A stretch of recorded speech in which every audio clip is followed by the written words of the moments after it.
Good afternoon, everyone. Lovely to be here. So I was originally a little bit trepidatious about being in the august presence of my fellow speakers on a how brands grow theme. But I think very much that the research I'd like to share with you today, I think tries to echo potential opportunities for how we think brands can grow in the near and mid-term future.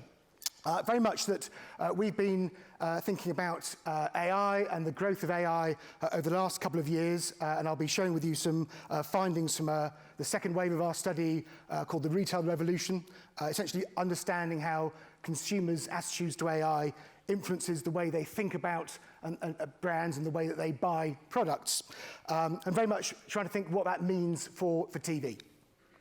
So very much the kind of background to this is that strong belief that AI is set to be a major technological disruptive force for the 2020s.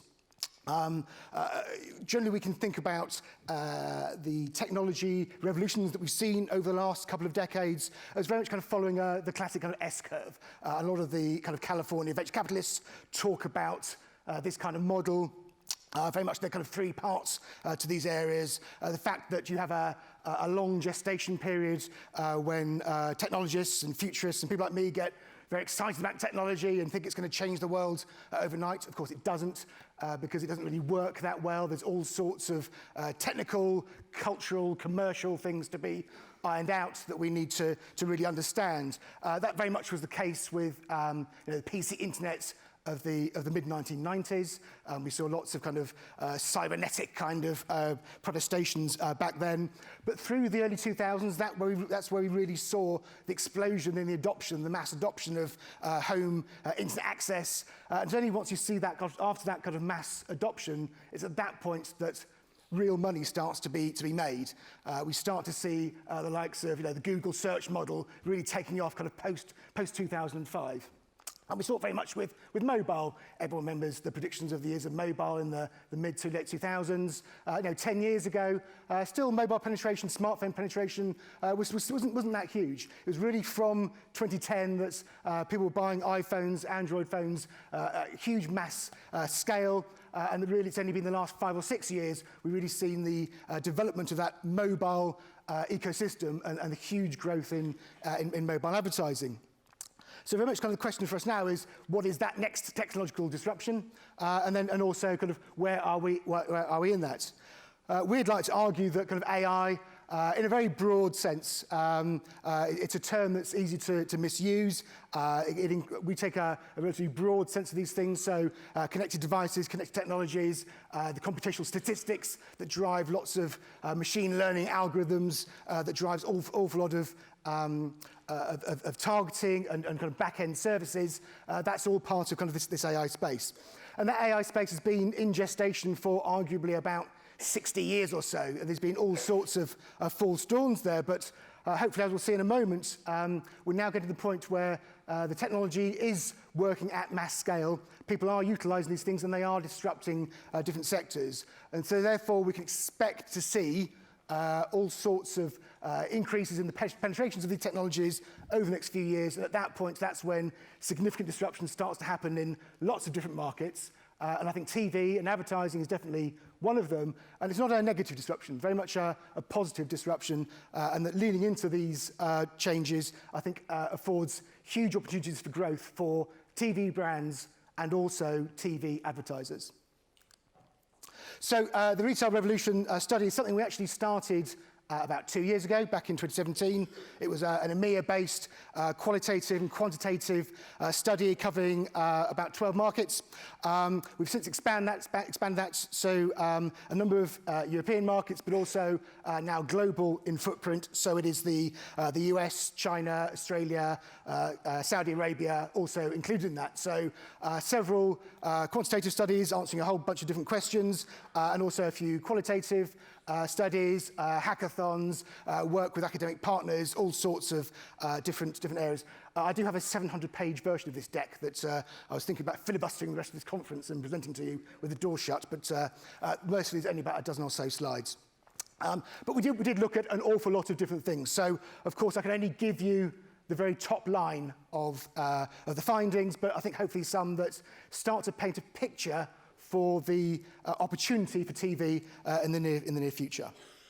So very, very top line, that essentially the point here is that the adoption of these kind of next wave technologies, whether they be voice assistants or the use of image search tools like Google Lens or Pinterest, connected smart TVs are definitely part of that story, or a host of wearable devices or Internet of Things devices around the home. They're now getting to that kind of mass level of penetration. They're starting to get to the level where we're reaching about 20% penetration at the point at which technologies rarely fail. There's all sorts of technologies that people get excited about, and the first 2 or 3% of people buy those technologies, but ultimately the mass market doesn't really find a use for them. The recent history is littered with such examples, but a lot of these technologies are now reaching that kind of point at which very rarely do they fail to get that kind of mass traction. And also, very much it's less about actually now the adoption, more the frequency of the utilisation. That's one of our core themes. But very much what we're seeing now is a wide range of the use of different kinds of services throughout the day. A particular area in terms of voice technologies, and then talking through the qualitative aspects and the quantitative aspects, that you'll find this wide range of different kinds of services and different ways that people were using these services throughout the day. A really interesting thing that came through really strongly in the qualitative aspect was the morning time. And I very much think this is an area that we've got a lot of energy with our clients at OMD, where we're focusing on kind of that morning moment as a place where brands can give extra higher value experiences. And it's through those experiences that we believe that certain affiliations, preferences can also grow. Very much in the morning, we're all booting up. And actually, we need some assistance, that we need some kind of help in terms of the information for our day, especially kind of proactive information. So rather than having to manually check the weather forecast, manually check my calendar, manually check the route to work, very much that people are starting to use systems that are now proactively warning them about such things, or at least it's now a voice activity. My wife every morning will ask Alexa what the weather is today and plan her day around that. It's no longer the whole idea of actually looking at an app on her phone or waiting for the weather forecast on the radio is something that she may not want to do. And also, really importantly, not only this point about kind of the need for assistance during the day, but also actually how our needs are also very, very similar throughout the day. Throughout the morning. Throughout the day, though, our needs diverge quite significantly, whether you're at work, at home, or school. And there's actually a lot more of a kind of B2B opportunity in terms of the provisions of different kinds of services. But of course, most relevant to the TV world is the evening. And very much our participants talked a lot about how they were looking for help to essentially minimise the mental effort in their wind down in the evening. A very popular use case discussed a lot was the ability to find the right TV shows, the need for curation in TV, and how they were looking for inspiration about what to watch, and that they couldn't really be bothered to look through reams and reams of a TV guide or go between different OTT platforms. They wanted an assistant that could give them the right recommendation based on their own requirements.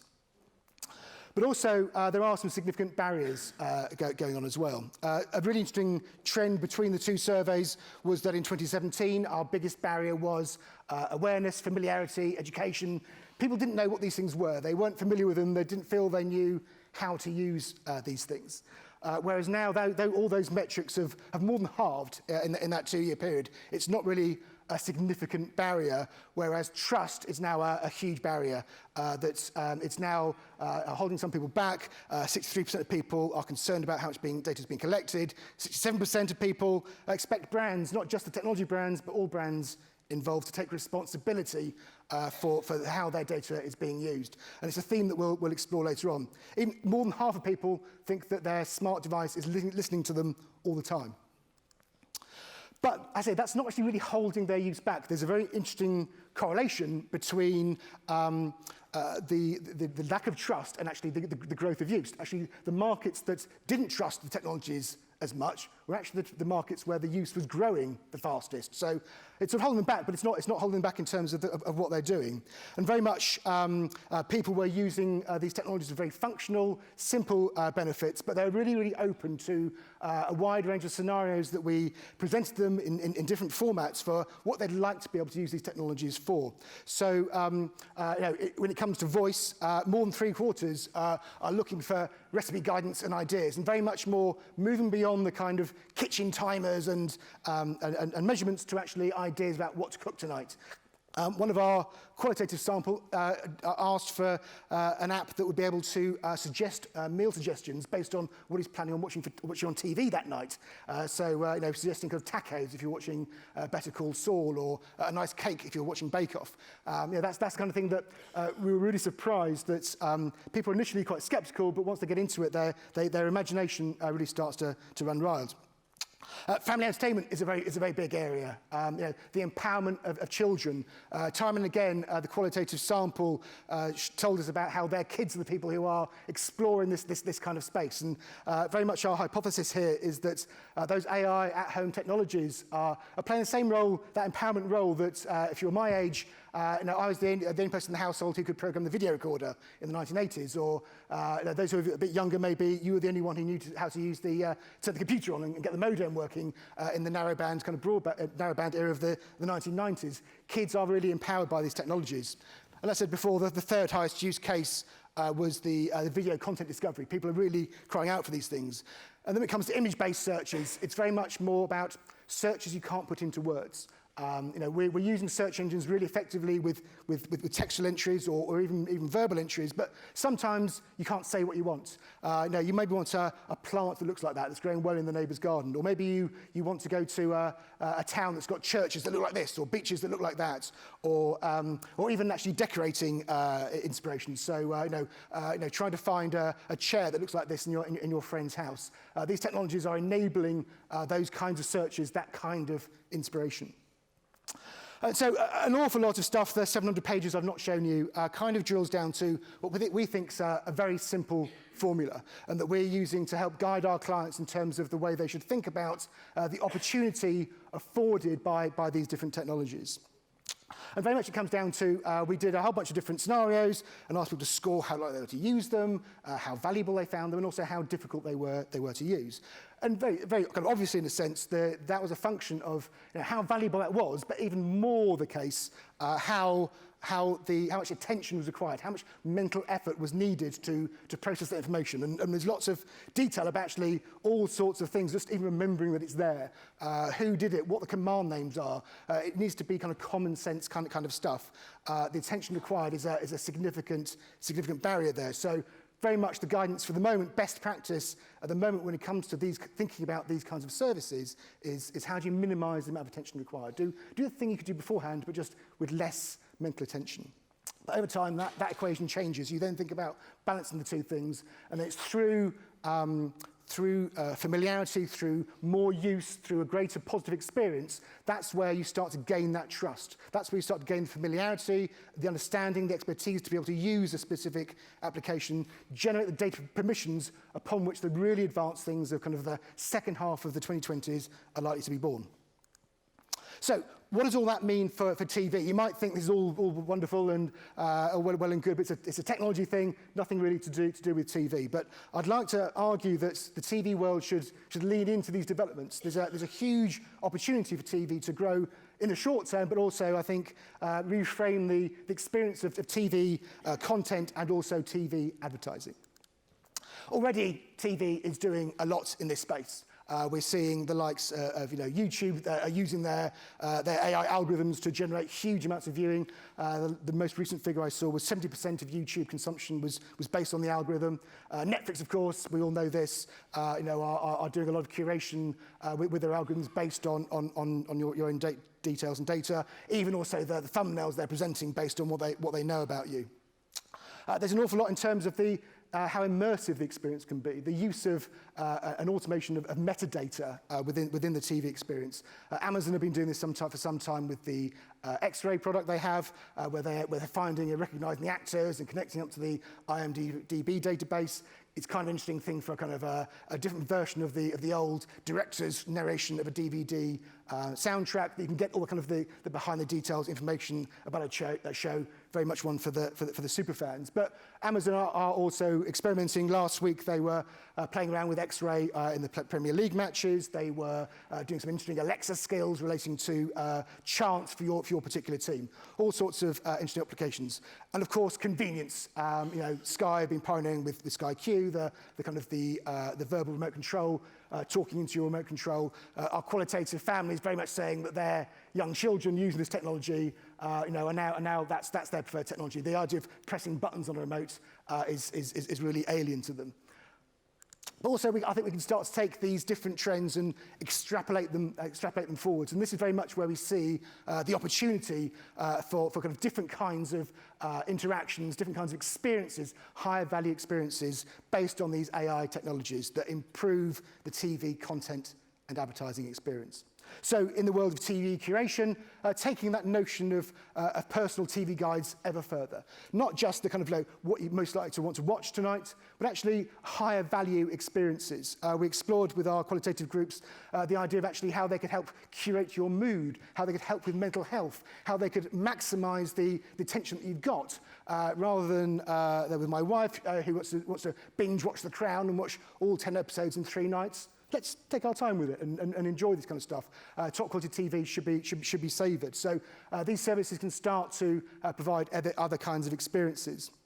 There's also a lot going on with kind of powerful metadata, the ability to use image search algorithms to actually see what's on the screen, as mentioned with Amazon previously. But there's all sorts of interesting companies that are probably in this room who are experimenting, who are developing services in this area to enable competitive analysis, to enable a greater understanding of actually what is it that's really driving the different metrics that are going on when we're studying these things. Channel 4's contextual moments approach was wonderful, and AI has the opportunity to scale this up quite significantly. And likewise, convenience, the ability to be able to make a message far more instant kind of response. So we can imagine in the not too distant future seeing an ad for a Christmas gift and just saying, I'll buy that, and really not needing much more of an interaction beyond that. Lots of wrinkles to work out, of course, but the possibility is there. And when we spoke to consumers in these groups, they were very open to that idea, so long as the brands that were doing it had their trust, so long as they built towards these things over a period of time. And very much it's how these things are more integrated into these higher value experiences that we're interested to explore. And of course, a short-term impact will be the fact that all these new skills and services and assistants and all these kind of things, they'll need advertising. A big part of that attention equation, the mental effort, is the lack of habit, the normalization of these kind of things. So a huge role for TV advertising as that nightly activity to normalize and habituate these kinds of behaviors so that they become just part of our everyday life as the use of apps and search is already. And the fact that these different solutions will be very, very varied. That this is a 2-dimensional version of a 6-dimensional map that we've built relating to the data that helps guide the way that different brands and different sectors should see the opportunity of these technologies in very, very different ways. There's definitely not a single solution that's going to work for everyone. There's lots of different ways that we want to be thinking about the utilization of these technologies, how we minimize that mental effort, how we maximize the value of the experience and where those gaps exist in different areas. For movies and TV, very much it's that know-me space, that curation space. That's the obvious gap that exists there now. For other sectors, it's very, very different, more around inspiration or automation, convenience, other kinds of areas.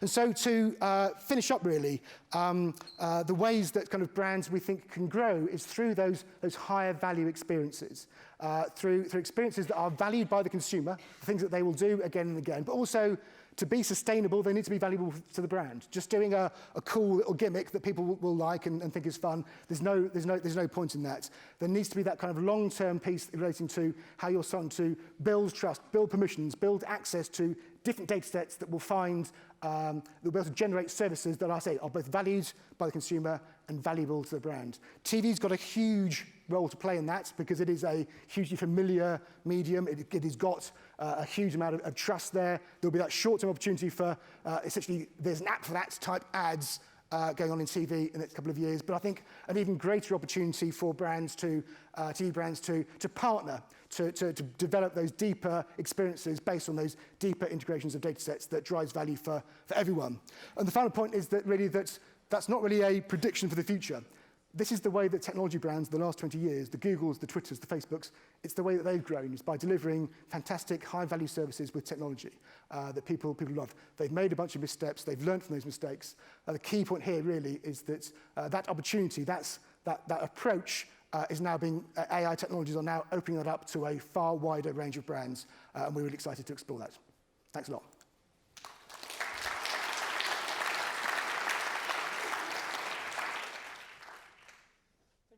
Jean-Paul, again, as always, do we have any questions from the audience? Do we have a microphone down here?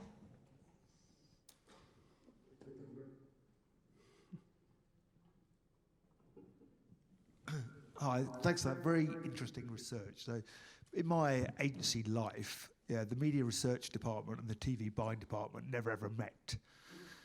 Is this still the case, and how are you going to get this research through? I'm brilliant that it is. How's that going to be taken through to execution amongst the TV buying fraternity? It's a question. So, it's something we're very, very aware of, and essentially how we leverage it more and more. It's kind of one of the reasons why we've done a second wave of this stuff, because the first wave actually landed even better than we thought it would. So actually, across the region, all the local markets, it starts all sorts of interesting new conversations with clients. And then actually, we have seen a few cases where actually the obvious area is actually the brand taking that particular app seriously. Actually, there's a TV budget for that. So developing those kind of ideas. I think there's definitely a conversation to be had in terms of that notion of partnership. We're not really talking so much about the purchase of spots and a bunch of GRPs there. It's going to be those deeper brand integrations. Very much, I think, for us, I'm sure a lot of other agencies, it's less about a TV department these days. It's far more an AV department, and they're having conversations with Channel 4, ITV, Sky, but also Facebook, YouTube as well. So the technology conversation about how we integrate services is a developing skill set. Well done. Cheers. Thanks a lot. Cheers.